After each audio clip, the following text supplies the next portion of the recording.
Semua, selamat datang di channel Afrida Mulyati. Di sini aku akan membahas tentang laporan keuangan. Yuk simak apa itu laporan keuangan.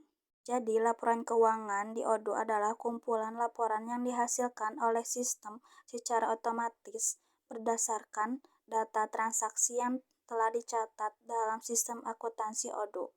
Laporan-laporan ini memberikan gambaran menyeluruh tentang kondisi keuangan suatu perusahaan pada periode tertentu. Fitur-fiturnya yang pertama, analisis keuangan. Di fitur ini ada 3. Yang pertama, rasio keuangan. ODO dapat menghitung berbagai rasio keuangan seperti rasio lancar, rasio utang terhadap ekuitas, dan profit margin untuk menilai kinerja keuangan perusahaan. Yang kedua, grafik dan visualisasi.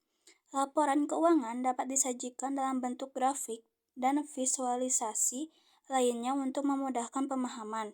Yang ketiga, perbandingan periode.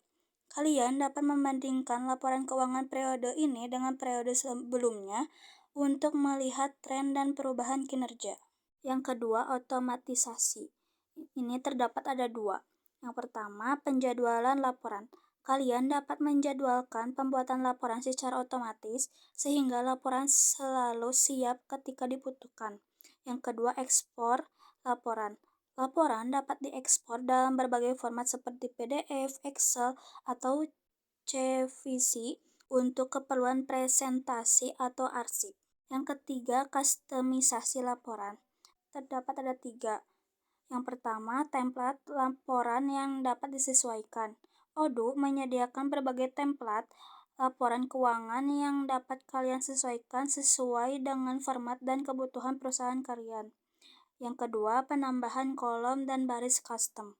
Kalian dapat menambahkan kolom atau baris khusus untuk menampilkan informasi yang relevan bagi bisnis kalian. Yang ketiga, filter dan kelompok. Gunakan filter untuk menyaring data berdasarkan periode, akun, atau dimensi lainnya, dan kelompokkan data untuk analisis yang lebih mendalam. Yang keempat, integrasi dengan modul lain. Yang pertama, penjualan. Data penjualan akan secara otomatis tercatat dalam laporan keuangan sehingga kalian dapat melacak pendapatan dan biaya penjualan dengan mudah. Yang kedua, pembelian. Data pembelian juga akan terintegrasi memungkinkan kalian melacak biaya pokok penjualan dan utang dagang. Yang ketiga, persediaan.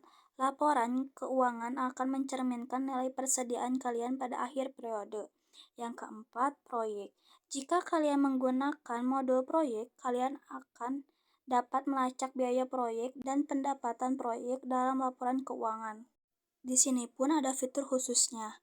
Yang pertama, multi mata uang. ODO mendukung beberapa mata uang sehingga kalian dapat membuat laporan keuangan dalam berbagai mata uang. Yang kedua, multi perusahaan. Jika kalian memiliki beberapa perusahaan, ODO memungkinkan kalian mengelola laporan keuangan untuk masing-masing perusahaan secara terpisah. Yang ketiga, audit trail. Lacak semua perubahan yang dilakukan pada data akuntansi untuk memastikan integritas data.